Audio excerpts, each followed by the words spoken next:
Sen. Sidang terbaru Dago Elos melawan Mueller sedang berlangsung. Kasus ini adalah bagian dari kolusi mafia tanah yang saling gugat. Kita mulai kisahkan keadaan pada tahun 2016. Di Pengadilan Negeri Bandung, Mueller menang dan mendapatkan lahan 6,3 hektar. Catatan lainnya, Asep Makmun sepakat dengan Bu Raminten bahwa semua tergugat adalah penggarapnya di 4 buah Eigendom Verpanding. Catatan lainnya, Bu Raminten telah lebih dulu siap pada tanggal 1 Juni tahun 2016 sebelum Mueller menggugat 3 buah Eigendom Verpanding. Mari kita lagi ke berita pada kemenangan Mueller yang mendapatkan 6,3 hektar pada tahun 2016 di Pengadilan Negeri Bandung. Selanjutnya, kisah pada tahun 2019 di Pengadilan Tinggi Jawa Barat, Mueller kembali menang dan mempertahankan hak untuk mendapatkan lahan seluas 6,3 hektar. Catatan lagi pada tingkat ini, Terminal Dago dan kantor pos tidak ikut banding. Diduga karena pihak utama ada esensinya adalah Eigendom Verpanding Mueller dan Eigendom Verpanding Raminten. Lalu juga pada tahun 2017, Tarka Dago Elos RW Todua, kami ingatkan bahwa ini sandiwara mafia tanah, artinya kolusi mafia tanah saling gugat.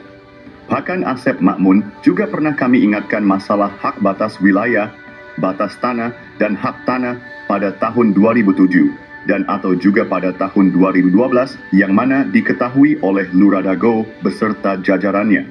Singkat cerita, selanjutnya pada tahun 2016, warga Dago Elos menang di tingkat kasasi. Catatan, setelah menang di kasasi, Asep Makmun dan kaki tangannya mulai memasang plang di lahan fasilitas umum dan atau garapan warga kampung Cirapuhan. Dan atau juga bisa termasuk tanah negara, yang mana ini dicoba digelapkan dan atau adanya pihak yang diintimidasi dan atau dihalang-halangi haknya. Ada penggelapan tanah warga kampung Cirapuhan dan tanah negara.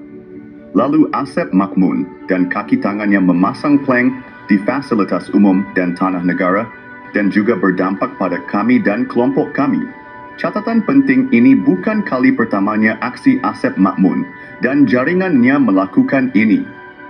Misalnya Muhammad B. Yaman, sebelum sudah ada garapannya yang diserobot. Lalu ini kali kedua bagi Muhammad B. Yaman.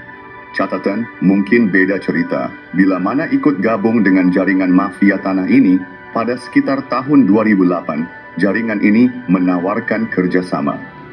Tapi kita menolak karena dengan masuk anggota jaringan itu maka harus mengkhianati warga lainnya dan natai negara. Selanjutnya ada catatan tambahan bahwa penduduk asli sebenarnya yaitu warga kampung Cirapuhan. Sejak 40 tahun lalu ada lahannya dan atau garapannya diserobot oleh Asep Makmun dan kaki tangannya. Misalnya lahan keluarga besar Nawisan, lahan garapan warga, lalu lahan Pak Bagio, lalu fasilitas umum bagian bawah, lalu fasilitas umum atas dan masih ada lagi dan lagi. Nanti kita sambung lagi kisah ini ya. Kita menuju ke selanjutnya pada tahun 2022. Dalam peninjauan kembali, Mueller kembali memenangkan kasus ini sehingga Mueller berpeluang mendapatkan lahan seluas 6,3 hektar. Selanjutnya, warga Dago Elos melaporkan Mueller ke Polrestabes Bandung, lalu ke Polda Jabar.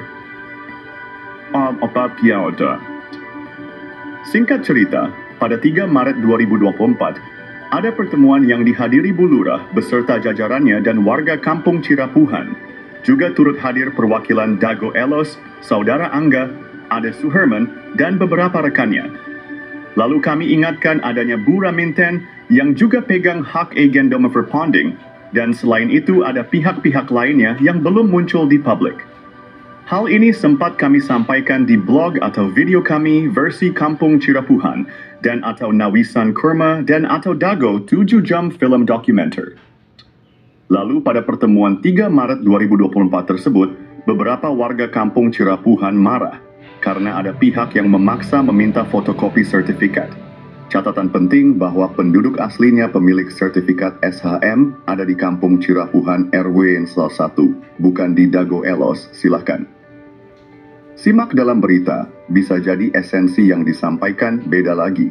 Jadi pihak warga Kampung Cirapuhan ini seolah kelompoknya. Selanjutnya singkat cerita ada sidang pada tanggal 27 Agustus 2024 di Pengadilan Negeri Bandung menghadirkan duo Mueller sebagai terdakwa.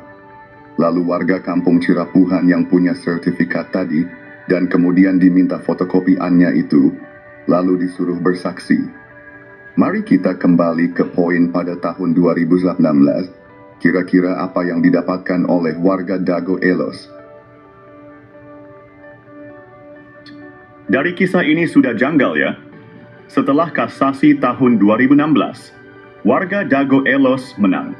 Selanjutnya oknum tergugat ikut menang, maka warga Kampung Cirapuhan dan negara dirugikan. Dan pada kasus warga Kampung Cirapuhan itu juga janggal ya, kalau Mueller menang tanah warga Kampung Cirapuhan hilang. Dan kalau oknum tergugat menang, maka tanahnya dan atau tanah saudaranya nggak jelas haknya karena aksi oknum tergugat. Dan lagi mari kita kembali ke sekitar 40 tahun yang lalu. Ada motif bahwa oknum warga Kampung Cirapuhan bersama juga oknum warga Dago Elos itu telah melakukan intimidasi dan menghalangi hak pertanahan warga Kampung Cirapuhan lainnya dan atau tanah fasilitas umum dan atau tanah negara. Hal ini diduga kuat dengan maksud untuk menyerobot dan menggelapkan tanah dengan modus mafia tanah saling gugat.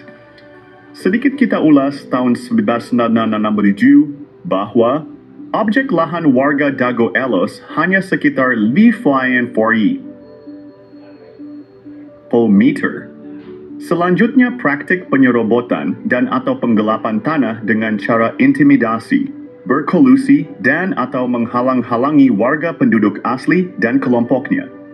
Dari kisah ini kita mulai memahami apa yang akan dilakukan oleh oknum jaringan mafia tanah saling gugat ini. Belum lagi kembali ke tahun 1980-an.